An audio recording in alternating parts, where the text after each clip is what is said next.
Greetings, welcome to the Asana Kitchen.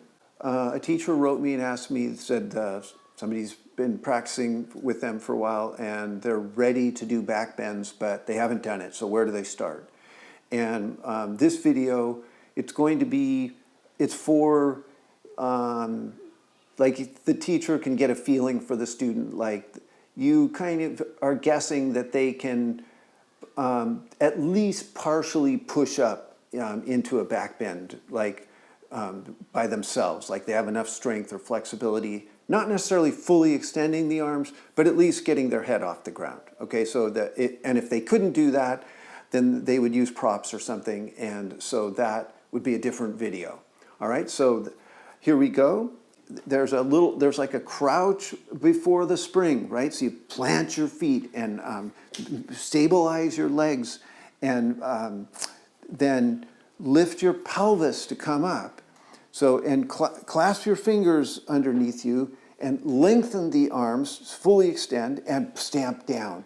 So you've got, your limbs are very actively grounding and connecting you with the earth and stabilizing. And then you're lifting your pelvis and drawing your spine into an arch and staying there and breathing. Okay, so this is an excellent beginning back bend that someone can work with, and you're really trying to, it's a good pose because your mind will get tired before your body does. Like, and so just try your best to kind of work with your mind and stay there and breathe, even though you may be wanting to push the eject button. And as you're staying there, really push down through the feet and push up through the hamstrings and buttocks.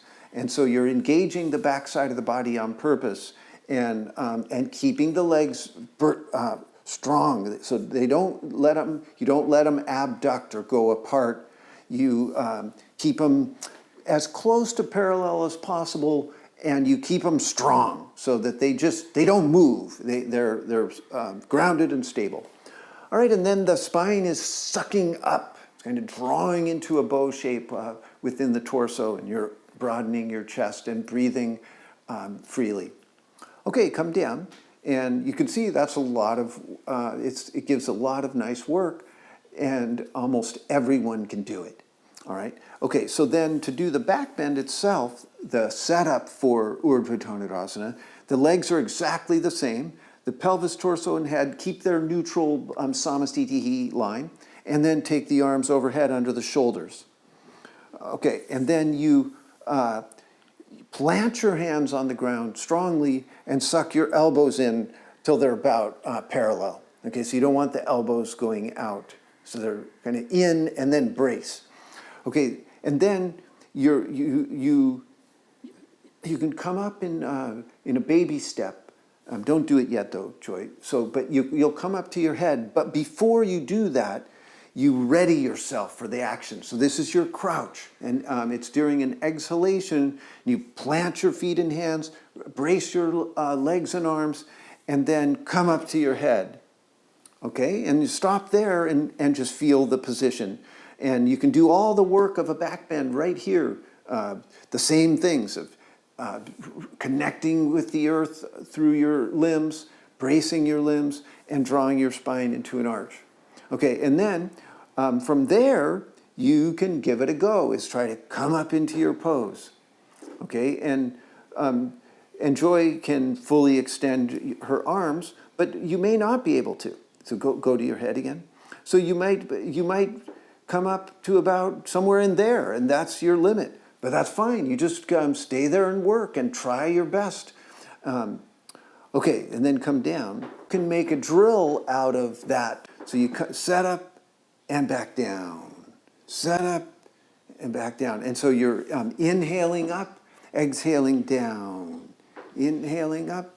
So this is an excellent way to work with the back bend, is to practice your transition. So you do it as a confident move with a preparation for the action and then a follow through into pure action to a clear destination. And now she's fully extending the arms. And she is even lifting up the heels, which you can do, or you can keep your feet planted on the ground. Okay, so let's talk about actually when you're up in the pose what to do. And so one thing is there's a tendency to shift all of your weight into your arms because you're trying to open your chest. But this is a mistake. Okay, so you want to really keep as close to equal weight in your legs and arms as possible. Your four limbs are supporting your pelvis, torso, head. So what you're going to do to make sure that you get your legs involved, come up and then transfer your weight a little bit towards your legs, like shift, because you want a vertical knee over the ankle, so vertical shin. And then once you've got that, then really plant your feet, brace your legs, and then move back to kind of putting weight in the arms and trying to open the chest and draw the spine into a bow shape. And you can do that same thing even if you can't fully straighten your arms. It's a little bit more challenging, but you still try. So so bend your elbows a little more even. Yeah, and transfer weight towards your legs. Yep, and so putting weight in your legs might give you a better possibility of lengthening your arms because they're not having to bear so much weight that your legs are doing some of the job. If you don't have the strength to push up, you can try to just get the littlest lift after coming up to your head. Come up to your head and then just lift the tiniest bit and go down. You can do that as a drill.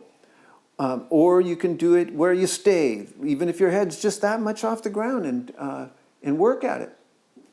So there you have it. That's how I would start somebody with Urdhva Dhanurasana that had never done it. Remember that you can stay with that simple bridge and to emphasize the setup position. Okay, so that before you even try to come up, really feel that position.